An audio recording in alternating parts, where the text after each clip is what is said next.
Sorry, everyone, we'll start just now. The recording has started. Okay, cool. Okay, so welcome everyone to this amazing session. I've been really looking forward to it since I saw the title. I think it's intrigued me tremendously, and I'm thinking, yay, anything with the word destroy in it sounds highly appealing. So without further ado, I'm going to introduce you to Warda Farah, and who's based in England, a speech and language therapist, who will, as part of a conversation, tell you a lot more about herself and her interest in decolonization and speech and language therapy. For those of you who don't know me, my name is Mershin Pillay, and I'm affiliated with the University of KwaZulu-Natal and based at Massey University in Auckland, New Zealand. Okay, so I'm going to hand over to Warda, and we hope to be really interested in what you're saying and have beautiful discussions in about half an hour from now. Firstly, thank you so much for having me, Mershin and Harsha. Right.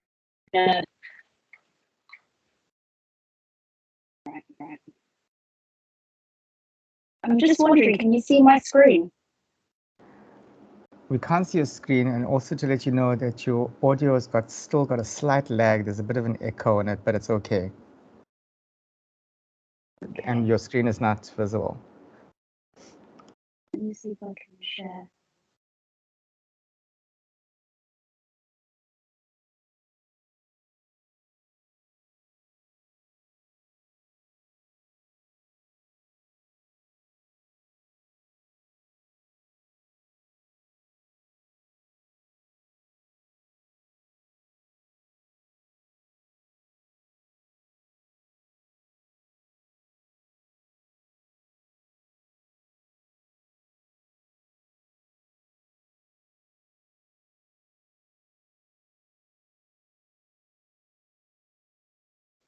Can you see my screen now?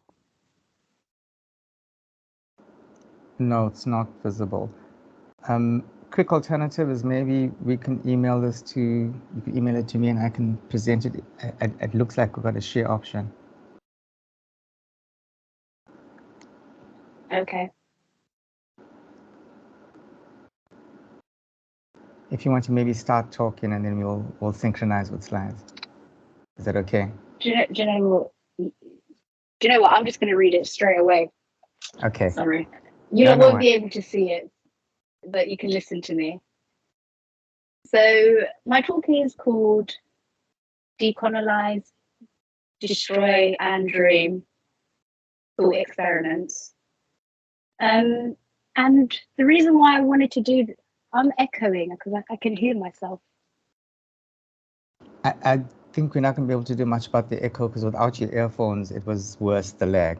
So it's better now. And so maybe just continue. It's audible. We can still hear it.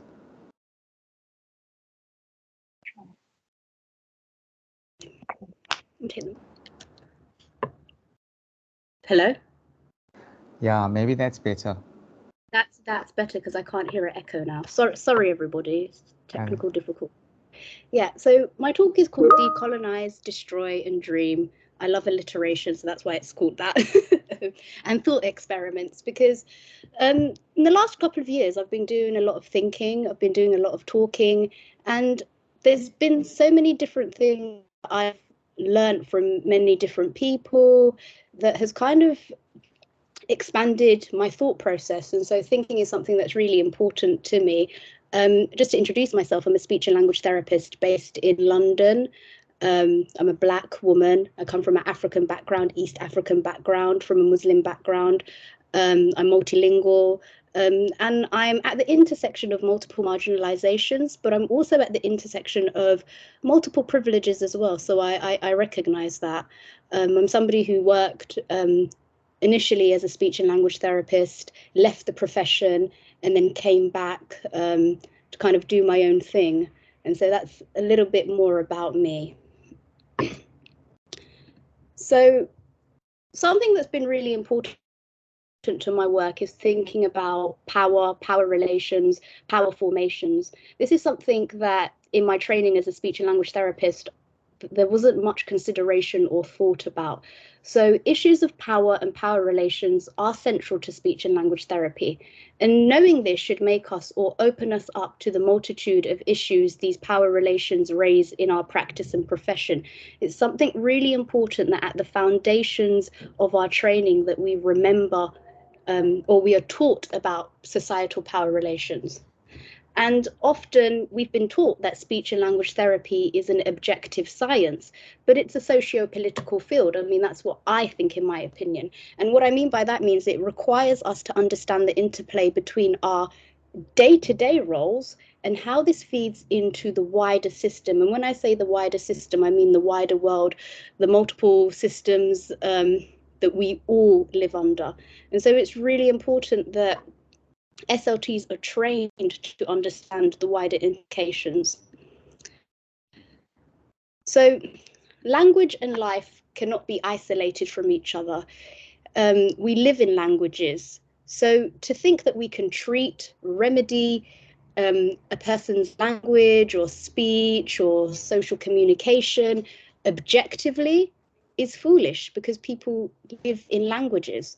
And so we can't isolate the human being, the person, and just say, we just focus on the science of language. That's all we treat, that's all we do. And because we do that, we're an apolitical field and we're just doing good work. And so I think that that's always something that's really important to remember.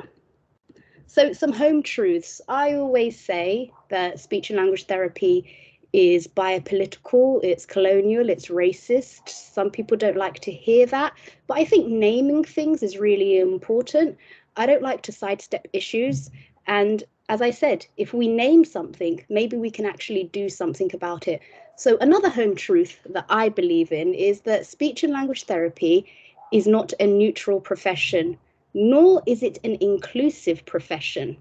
That may be hard for some people to hear, but I really do think, if we think about it in terms of how can it be a neutral profession when its roots are biopolitical, colonial, and racist? And how can it be an inclusive profession when we have seen many, if we just say many of our own colleagues who may be disabled, or many of our own colleagues who have multiple marginalizations, who have had difficulty being in the field, practicing in the field. And I know firsthand from many people that they've had to leave speech and language therapy because it was not inclusive to them in many ways. And once again, I say this because it's important to acknowledge it. I think because sometimes things don't sound nice or good, people think it's kind of like a bad thing to say. But I think naming these things and saying, "Ooh, our profession is not inclusive," is really important. So just double checking this. We all live under biopower, but the degree of that effect and the modes of its actualizations vary from person to person, community to community. And so the majority of us in this room virtually at some point in time have experienced inclusion, but we've also experienced exclusion. Some people live their lives at the edge of exclusion. And so it's really important to understand inclusion and exclusion and linking it to our lives and in relation to power dynamics. And the importance of this is not only ourselves have felt included and excluded, our clients and the people that we serve have been included or excluded, and most often excluded. And so that kind of makes me think about this idea about communities being at the heart of new ways of thinking about what we are and what we're becoming and what is possible. Because communities or people that have been historically excluded are the people that have been thinking about the questions that are now being asked when we talk about equity and diversity, when we talk about anti-racism, when we talk about critical praxis.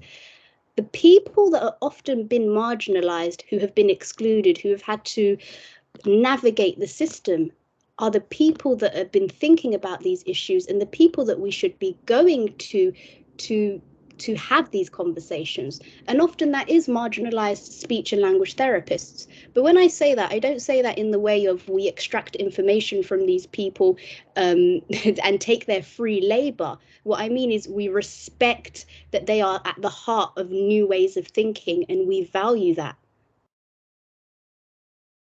So in order to do this, I really believe in conversation. Anybody that knows me personally knows I love a good yarn. I love to speak and I love to hear other people's points of views. I believe in conversation, discussion. I believe in debate done in a critical, loving manner. But I also believe in anger. I believe anger is allowed. I believe anger is a valid emotion. I don't think it's uncivilized. And I believe that anger, critical anger, can fuel change. So I often say to people, feel anger, but don't make it your home. The same way you can feel love, but this cannot be the only place to create from, because that is over optimistic and dangerous. So we can have these critical, angry, and loving conversations. But in order to have that, I think what I've realized is, because I've been doing lots of thinking, as I always say, is before we even step into that arena and we have those conversations, we really need to be thinking about ourselves. And this is where I believe like the concept of becoming what we are becoming individually and what the profession is becoming collectively is really essential. So the concept of becoming is essential. We're all individually and collectively becoming. And this is in relation to a multiplicity of other axes and entities. And so I always try to remember that just as we know that identity is not something that is fully formed, fixed, static, and closed forever, it's the same way that we should think about our profession in the same way. So speech and language therapy is not fully formed. It's not fixed. It's not static, and it's not closed forever. Yet somehow in the years of practice, there's been this attitude that, well, this is the way we do assessment, this is the way we do therapy, this is the way we conduct our university courses, this is the way that we employ people, as if speech and language therapy is fully formed and fixed and static and closed. And it's not. And we need to kind of recognize that. And just as I always say, talking about the self and then reflecting that onto the profession, we are always subjects in a process. So I believe that we're always becoming something. And now this becoming is not always a positive thing, nor is it a negative thing.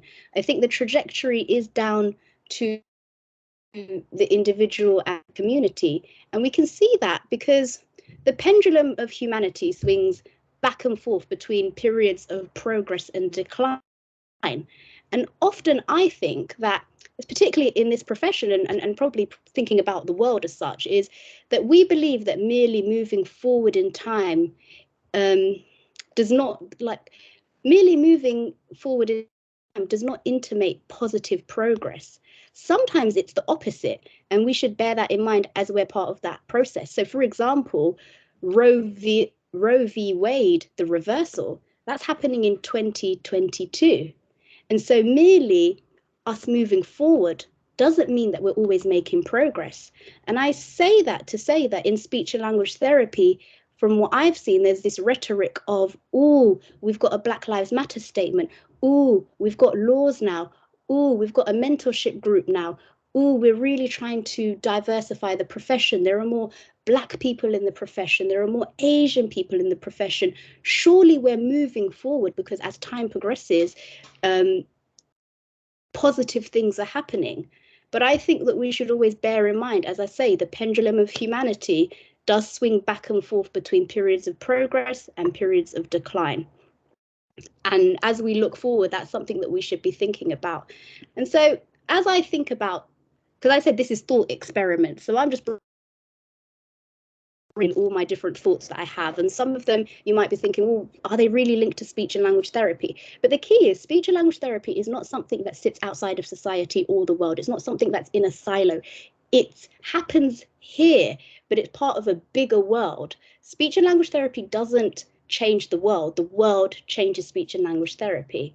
It's if you think about it.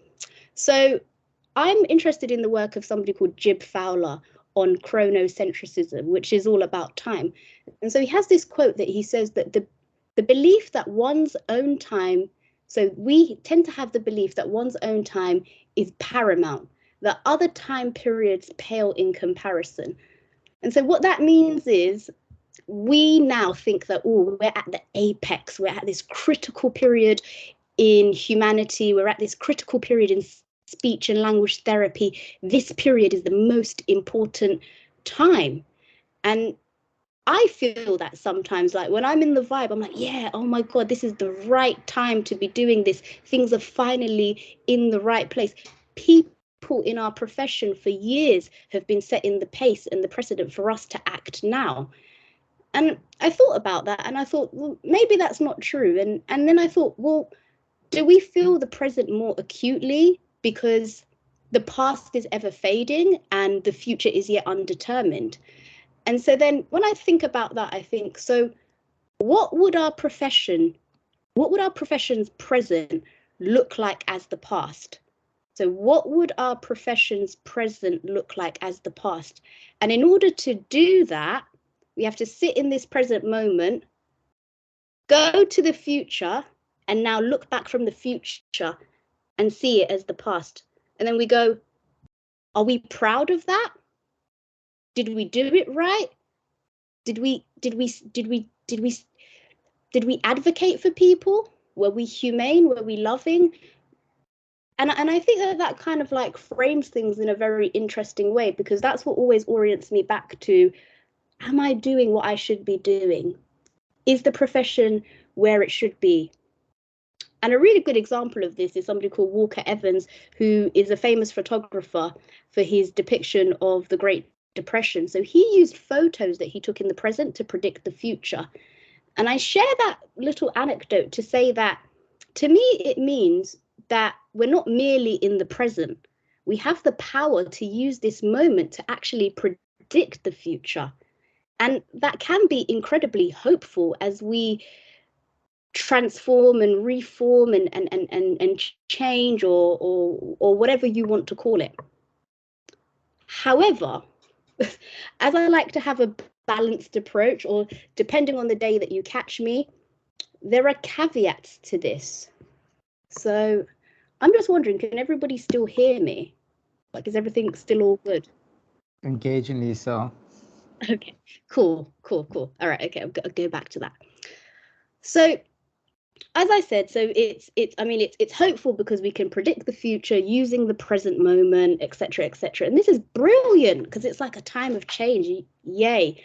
But as I said, there are caveats to this, because we are in a field where theory, especially coming from Black scholars, and I'm going to use my own self, Black females and marginalized people and scholars, is not highly regarded. There's a lack of respect for theory. In fact, in the field of speech and language therapy, I believe that theory is disrespected. And those of us who do theory, community members who do theory, and when I say community members who do theory, I'm talking about the children that I work with. They have so many theories about how they've been treated by the system. The people that I serve in the communities that I work with, they have theory because they have knowledge, experience, and understanding. But all of us, including myself and other marginalized people in and outside of the academy, because of who they are, they're seen as speculators, useless, they're just talkers, they're problematic, they're unqualified, they're always on the woo-woo, let's do that indigenous paradigm. What are they talking about? And so the reputation of thinkers, marginalized scholars in the academy and those in the community is very low. And so I often think, when your thoughts, your work, your life are regarded as low value, how does that feel? It doesn't matter what position you're in society, whether you're in the biggest university or the biggest teaching hospital, or you're just, you're just another person, a junior speech and language therapist. How does it feel when your theory is regarded as low value? And then how do you still continue to create? Because that is something that is innate within you that you want to do. And I think that's really important for us to just think about. How do we still continue to create when we have been oppressed and marginalized and have felt all those things? What do we do? What do we tap into? Because ultimately, to create theory requires time and space and mental and physical well-being. In order to develop our ontologies, we need time and space. But unfortunately, time and space is not readily available because we live under contemporary capitalism. And this is why I always say, like, it's not just about, speech and language therapy, this study in speech and language therapy. It's about the wider world and how that impacts speech and language therapy, not how speech and language therapy impacts the wider world. I always look at what's going on in the world that is impacting my field. And so we're in the fourth wave of the Industrial Revolution. And I would even argue that it's no longer the same framework of capitalism that Marx or even Hegelian talked about. I would argue, and I know a lot of other people would say the same thing, is that this is a form of contemporary capitalism in which money is made out of the knowledge of living systems. So money is made out of the knowledge of living systems. And why would that be important for speech and language therapists to know? Well, it's really important that we understand these power relations, societal constructions, contemporary capitalism. This is why I say it's a socio-political field, because what it means for speech and language therapists is there is a pressure to create pathology, right? There is a pressure to create pathology and to create knowledge of pathologies that can be sold to create capital in the field. And some people are going to go, what are you talking about? But yeah, that's what I think. And like sometimes I talk to my friends who are in the academies and they talk about publish or peril. What does that mean? That means knowledge, a conscious stream of knowledge needs to be consistently created. And it's happening so quickly, whether you see it in the field of music, whether you see it in the field of fast fashion, whether you're seeing it in the field of public, there's a new book coming out every single minute. That this world impacts speech and language therapy, because what does it mean? It means we need to be creating studies, we need to be creating new forms of revenue, we need to be creating new knowledge of pathologies, new constructions of disabilities, right? And I always say this about developmental language disorder, and there are people that, what I find is really interesting about this field is you can't debate the facts, but the facts aren't really the facts, right? They're not facts. That's what I believe anyways. And so, for example, whenever I talk about developmental language disorder and I say, well, I don't believe in a child having a long-term difficulty with communication forever, and you told me this child is a typically developing child, whatever you want to call it. I don't believe in that. However, that's problematic to the field, because the knowledge, when I talk about contemporary capitalism and what it does, we need to sell. So the knowledge of, not only do we sell the construction of these disabilities and these pathologies, we also sell the packages of reform, right? We sell packages of reform. We get money for studies, research policy to address a system of contemporary capitalism, right? So it just is always feeding back into itself. It's always feeding back into itself. And so some people might go, well, I don't really agree with what you're talking about. I've never seen it. I've never seen it in my day-to-day job. I love this work. I believe I'm doing the greater good. And that's because this system of contemporary capitalism is hard to describe. It's hard to recognize. It's even hard to understand. And that's all before you can even acknowledge it. Now, you might be going, well, why is it so hard to identify? Well, because contemporary capitalism, as I said, we're in the fourth wave of the Industrial Revolution. In this specific moment in time, capitalism is always farming out new life forms. Yeah. And it's important to know this because you might be saying, so how do we navigate a system that we can't recognize? And when we do recognize, it shapeshifts. Well, we accept that, number one, we're all part of the problem. We understand that capitalism, racism, all forms of isms never break. They always bend in this system.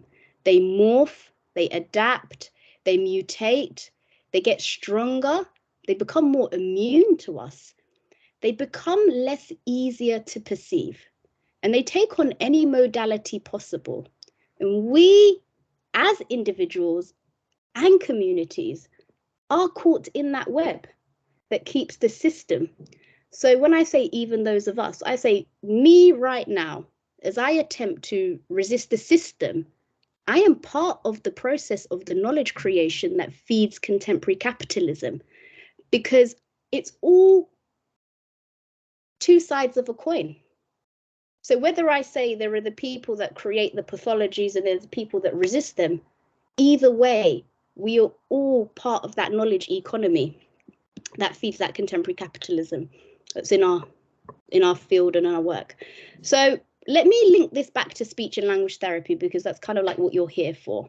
So I really am a solution focused way, even though I love talking about all the problems. And so I think what we can do as humans and speech and language therapists to safeguard ourselves and communities from this harm is, well, we do it step by step, incrementally. We take critical distance from our own selves and the world around us. And so take the distance, take the time to observe and to acknowledge. And I said this thing about time before. Taking time is not easy, because in order to do it, it means that you may be losing money, you may be losing time with your loved ones, you have to make up this time from somewhere. So what are you willing to give up for it? It is an act of sacrifice, because we are so embedded in this system and we're stuck. It requires you to do something to step out of it.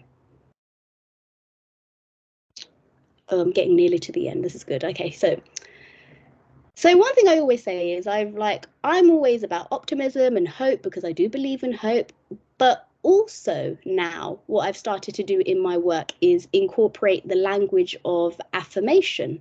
So I believe creating together affirmative, generative values is part of SLT, speech and language therapy, liberatory praxis. So I'm going to end on the note, of let's talk, let's discuss. And in particular, let's really talk about the negative conditions. Let's excavate till all our problems are laid bare. Let's not deny the problems. The sooner we accept them and acknowledge them, that they are real. The problems in our field are not made up in the head of neurotic, critical, marginalized people who all they do is bash, because the problems are part of the picture. But the picture is made up of so much more too. So I'm all for collective assemblages to redefine what we are capable of becoming, because I believe that that's the work. And if you could have seen my presentation, you would have seen some lovely photos of, some really important people. I'm all done. I hope that was okay. So I'm going to interject at that point and go, I don't think you're all done just yet, Wilder. I think there's a lot of work left based on what you said. Thank you for an amazing presentation. And we've got just over 20 minutes, so I'm going to open the floor for discussion. But just as a way of getting it started, maybe just a few points to reflect on from what you said. I'm looking at the things that you highlighted and some of the questions. So these are bits that you presented that maybe we need to think about. And some of the critical questions you raised is how to create when we are oppressed or marginalized. And specifically, I thought that what our professions, I love the challenge to go into the future and look backwards to see if we're going to be proud of what our current state of practice is about. So I really think we should be having some fair discussions around that. And then there were a whole range of things that you presented, and I don't think we're going to get around to all of them, but I'm particularly intrigued by notions like chronocentrism, your thesis on anger and love, and that anger and love are equally valid ways or emotions of engaging our profession, I think is brilliant, and we need to, for lack of a better description, celebrate the anger a little bit more, because we are angry. And there's a whole range of other things that are listed on the slide that I'm hoping we can also talk to. And another one that springs to mind that I thought was useful for us to have a discussion on was about the isms and how they never break, they bend. I mean, that's just pure wisdom, way beyond your years. Okay, so I think what we need to do is just open the discussion and go from there. So anyone feel free to unmute themselves and engage the conversation. Yeah, there's, oh yeah, those are your solutions.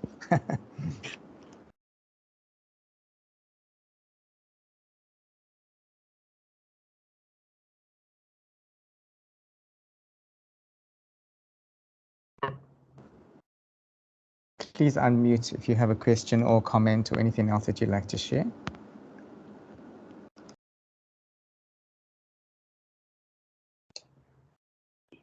If I could go first, it's kind of strange not having a camera to see who's talking, but so kia ora, I'm Karen Brewer in Auckland, New Zealand, and I am so glad that I got up early for this. That was just awesome. I was furiously typing some of the things you were saying, and I really loved what you said about the pressure to create pathology, to create knowledge of pathology, to create capital when we solve it. Or that might be a slight misquote, but that concept. And we've been having this. I'm part of a group of Maori speech language therapists who are arguing for respect for Indigenous ways of perceiving communication, and a large part of that is not creating disorders. One of my colleagues says we've got enough everything, we don't need another disorder. And it's really come to a head in the discussion about developmental language disorder. And I think there's a pressure for New Zealand speech language therapists to keep up with the world. The world has position papers and research that says this, that, and the other thing about this disorder, and we need to keep up. And we Maori speech language therapists have been saying, well, why do we need to keep up if it's not the right thing, if it's not a good thing, or if it's not the right thing for us in Aotearoa, New Zealand? Why would we want to keep up with it? And you can imagine it's pretty slow going. And this whole time thing is a sacrifice, as you said. But yeah, I just want to say thank you. That was really awesome. Thanks. Hi, Warda. It's Harsha here. Sorry, Harsh, before you ask the question, I'm just thinking, Warda, if you can switch your camera on, maybe let's see how that goes, just as long as people can interact with the face. If it slows you down, then switch it off. I wonder why it's not coming on though. It's on. We can see you. Oh, can you see me? Yes, that's cool. Okay, sorry, Harsha, go ahead. Yeah, so I thoroughly enjoyed everything that you said, Warda. I think that every speech therapy class needs to hear this. Oh my God. So thank you. Because I think it really sets out, what the profession is about, and just how much work we have to do, and that we have created our own market, right? And we're going to continue to build it in the way that is actually building on otherness. It's going to do all of those things that we're trying to work against in terms of a society that is different and is trying to live differently. So I'm wondering, how, the what do we destroy and what do we start to dream about can become a lot more active in terms of our conversations, but how we reshape what we do. And I'm just thinking about Priyanka, who's in the room, and I'm thinking about what that means, for example, for a study like hers, which is shifting the frame of reference for our practice and asking questions exactly as you talked about it. What would community say about what they want and what's important? And are we even listening to that at all? So I think, where knowledge comes from, what is being valued. And I think our consistent marginalization as researchers, as people who write, is real. So it's a lot to deal with. And I think these kinds of spaces actually create the momentum for people to get together and to talk about it and to dream it, in terms of how we kind of think about what we're doing.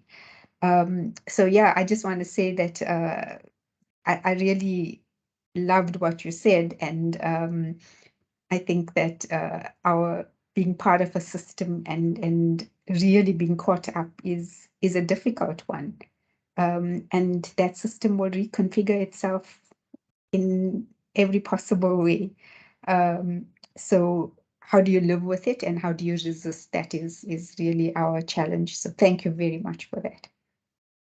You're very welcome. I was going to say, as I was, because I wrote the bit today about, our, our scholarship or our thinking is not valued.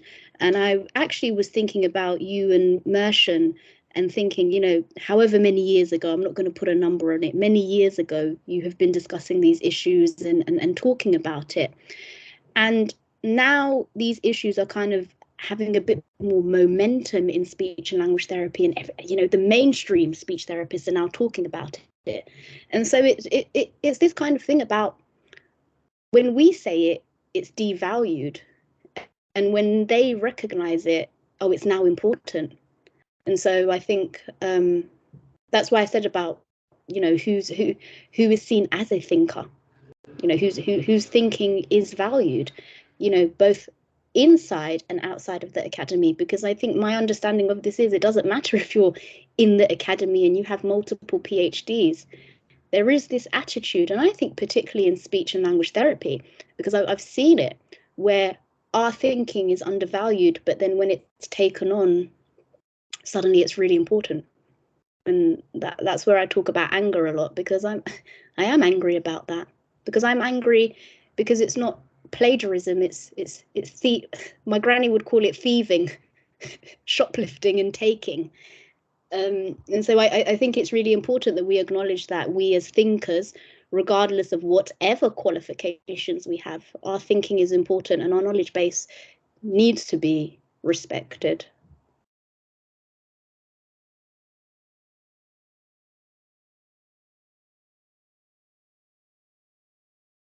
Yeah, if I can just come in a little bit there, absolutely value what you're saying, and there's a strong intersectionality between issues around race and gender, for example, when it comes to these kinds of thought processes. I call it the Elvis phenomenon or the body shop phenomenon. It takes a person like an Elvis to make the blues sexy, and I think that's really fascinating for me, is that we wait for that hero to come along. And no one questions the identity in the sense, and also the thieving of that. And I like that you've labeled it for what it is. And so I'm on the same page with you when it comes to anger around that. And especially in the last few years, I have seen the way in which thoughts have been lifted, reinvented, repackaged, and commercialized. And in many ways, people are making a fat lot of money out of these kinds of things through their seminars and webinars and all kinds of paid-for activities, including texts that are published in the. And so I'm wondering what the response would be to that, beyond the anger, beyond what you're talking about, what you've labeled as solution-focused responses. I think the solutions you've labeled, for example, are very much about our own individual responses. So, taking the time to think about the next steps, looking at what sort of sacrifices we make, etc. But I'm also wondering about, do we need to counter that, and Hash and I have talked about this a little bit, or do we do an elegant response and just go, okay, you keep on chipping away at the things you think are important and continue your work, and kind of, I don't know, do you disengage that? I'd love to know what thoughts are around that. I go through the ups and downs of that. So sometimes I'm like, when Michelle Obama says, when they go low, we go high, and I'm like, no, when they go low, I go lower. I kind of feel like, I mean, ownership is really important, right? Like ownership of your ideas and your work and the things that you've toiled for a very long time. And I guess, not to say that every marginalized scholar or whatever it is, but I think as thinkers, we know we don't own anything. We know that thoughts just come and they go, and other people think the same thing. So we don't have that, as I would say, we don't want to colonize that idea or colonize that thought. And I think that sometimes that is to our own detriment, because now someone has lifted from you, taken from you, received grant money, and done a subpar job. And so I wonder whether us having more ownership of our ideas and actually being more, because I think the other part of it is confidence to own your thing and go, actually, no, this is, I said this is mine. If you're going to use it, you need to credit me. If you're going to, because I wonder how much of ourselves that have been in these white systems and systems of oppression, like the scars that it's left us with, and I'm not talking about physical scars, I'm talking about emotional and mental scars, about how we think about ourselves and how we even weigh up our own self-worth. And I think for me, that's kind of even been in the thoughts of my, like, I'll have an idea, I'll present something in some way, and I'll give it away freely because I don't see any value in my thoughts and ideas. And then I realize, oh shit, that means I don't see any value in myself. So there is this reconfigurement about, number one, valuing your thoughts and your ideas, but then number two, taking that step of ownership and saying, yeah, I own this. But I don't actually know how then you go and do it.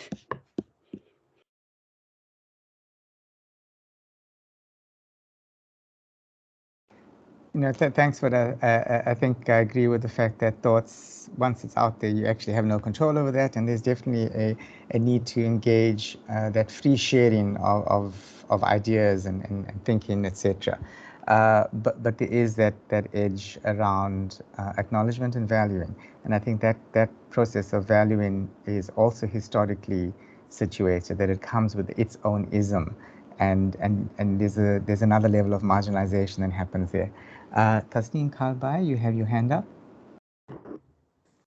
Hi there. Sorry, I actually really enjoyed your talk tonight, and just what you said, like right now, I think not valuing our work is also a deeply rooted like coloniality mindset where we don't take value for our own thoughts and ideas. But at the same time, I know that I always fight with myself with, giving everyone the resources and, allowing them, for example, a space like we have today in order to grow their minds.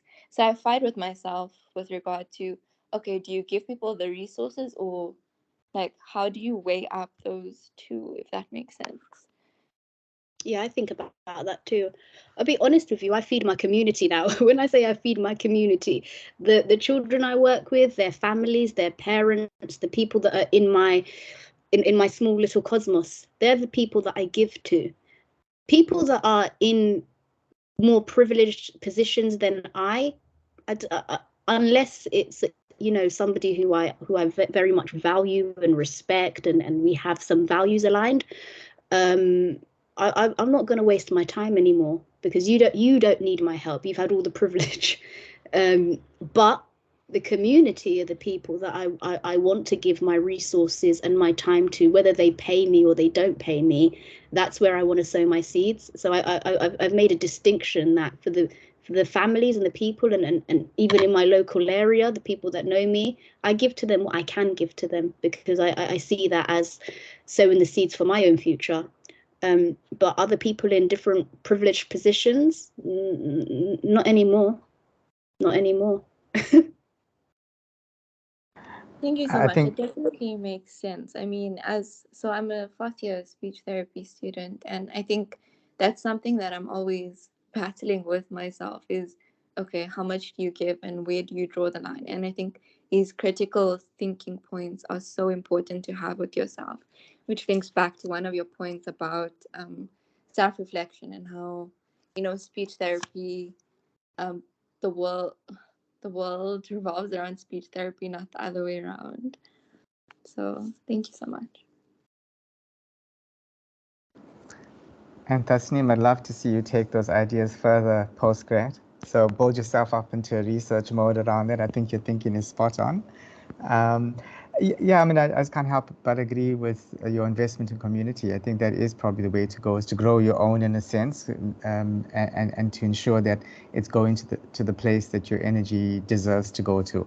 So I like that point. Thank you, Warda. Kristen had a comment in the chat about agreeing with you with regards to whose thinking is valued. And Kristen, I just wondered if you wanted to speak to that.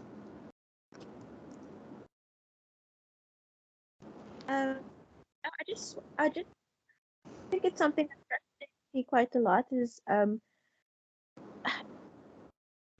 we come up with these, ideas, or we share our knowledge, and I think there's been a lot, spoken about, like decolonizing from and Arthur, and you put your ideas out there, and then like sometimes you just get these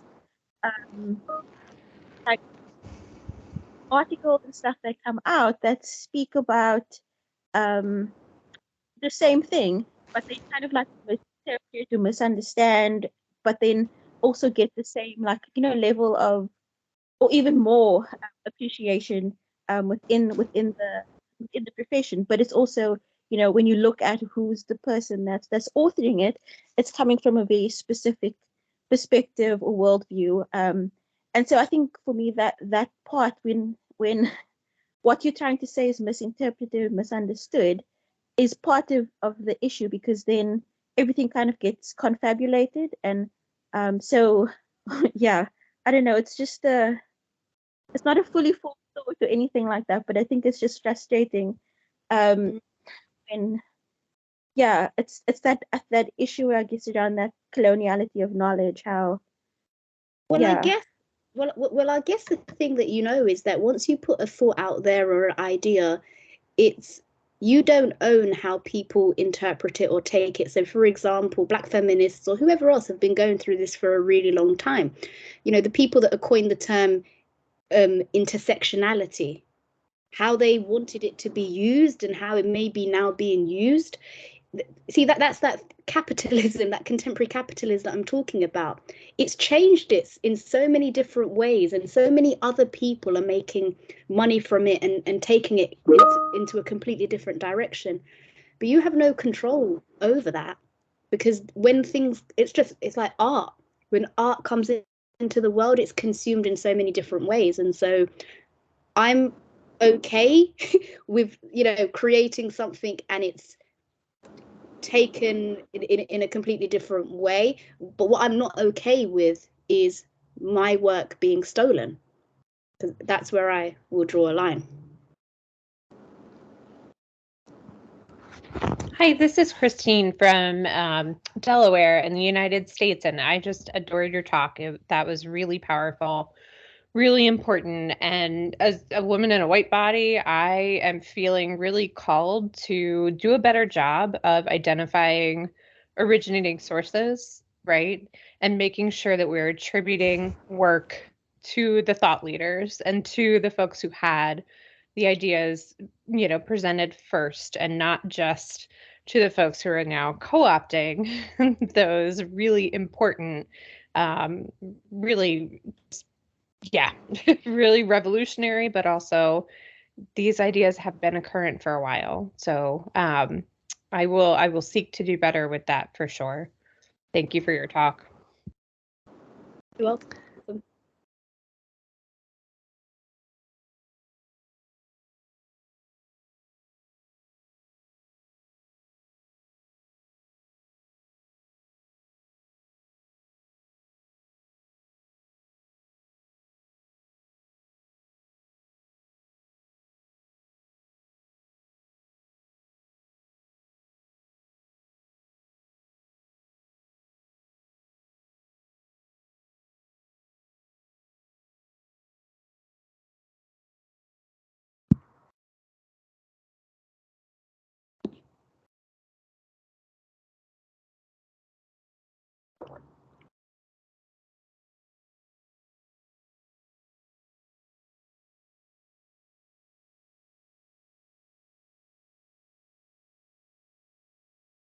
Walter, can I just ask a question?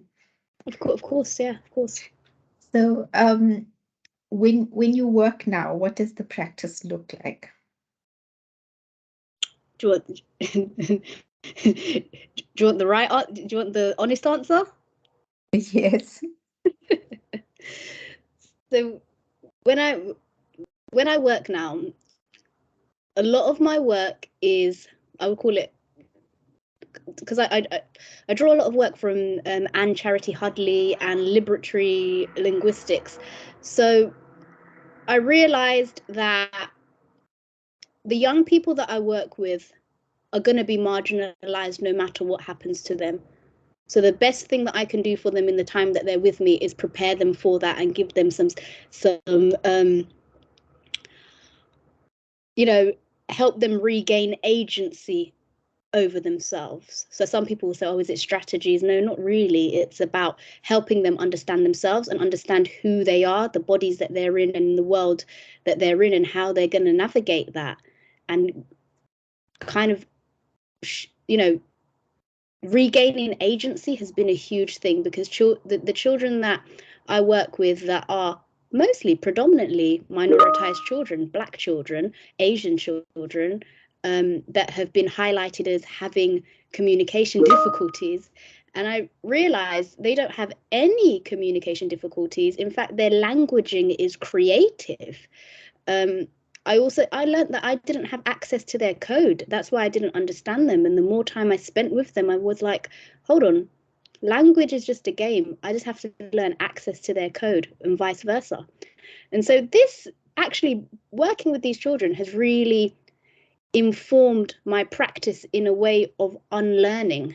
So everything that a speech and language therapist does in terms of assessment, in terms of teaching vocab, I don't do any of that. So we spend a lot of time making art, going on excursions, sharing our interests. Like, I will even have sessions. I remember I was particularly telling somebody about this. I said, the more time I spend with some of these children, the worse their behavior is getting, because they'll just come into the room and start running around and just like start, not move. They won't stop moving. They won't stop talking. They're not really listening to me. And my friend said, well, maybe because they've got agency now, when they're with you, they can do whatever they want. And so I realized that for me, speech and language therapy is a reprieve for them from the classroom, from the education system that has marginalized them, that has pathologized them as having needs. And so I really believe that what speech and language therapy can do for these children that are labeled, because they're going to be labeled. If it's not by speech and language therapists, they're going to be labeled by teachers and by educational psychologists. So the best thing I can do is take them with me and create spaces of reprieve for them, whatever that looks like, and prepare them for the world that they're going to be living in.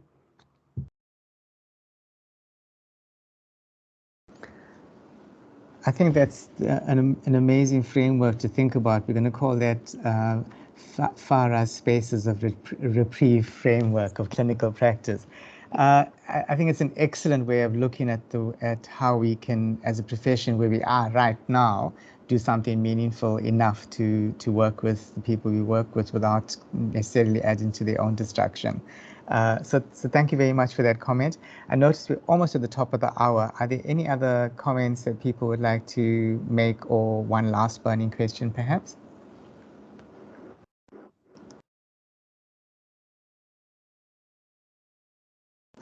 Okay, Rizwana?